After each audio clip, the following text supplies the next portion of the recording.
Well, Becky and I moved to Columbia in August of 2013, and we moved on a Saturday, and my parents helped us move down. They went back, and so the first day we had a list of like 20 churches we'd pulled off of Google, and we saw the Charis office sign downtown. So we were like, sweet, we found the first one, we're going Sunday. Then we found out that that was not actually Charis Church, that was Charis office, so we ended up just going to Lucy's that day. Well, we did, when we first went to Charis, it stood out to us as different. We did, we had like a list of like 20 churches, and so every Sunday we would just go to a new one.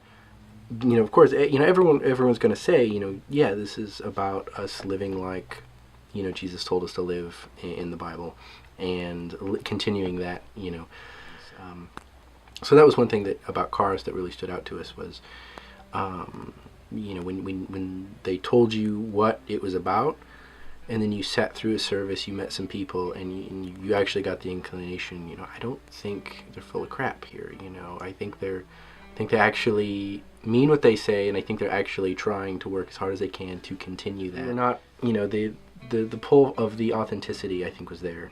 But there were still several things that were just sitting weird with us, and we're pretty and have been pretty independent for the last couple of years. So the push for membership and everything really like freaked us out right in the beginning, and that was really like made us keep looking.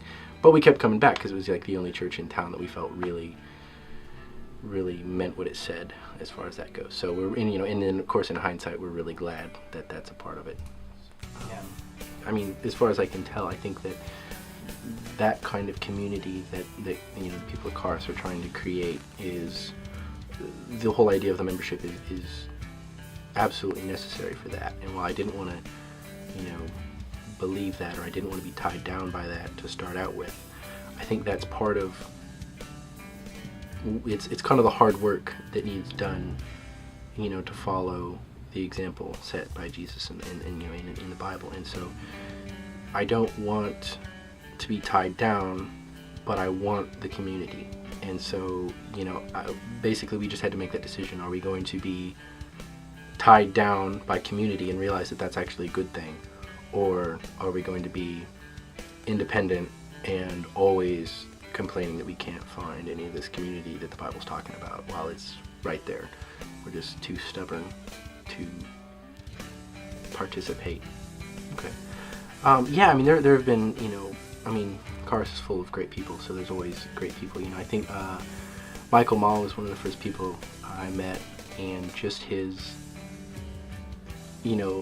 unabashed, outgoing personality was great, and not only did I talk to him, I think one of the first or second times we went to Charis, but he kept, every time we'd see him afterwards, he would say something, and we kept meeting, and then I ended up living with him for a couple of months, and so that really meant a lot. And it meant a lot that, somebody would not only just meet me, shake my hand, okay, great, did that, but he kept up with it, we kept interacting. That was really nice. Eric Danielson, I think one of his sermons was probably one of the first ones we heard, maybe the third or fourth, and now we're in a Fight Club together and an MC, and he actually married Becky and I last June, and so that's obviously been a very great relationship, and we really appreciate both the Danielsons.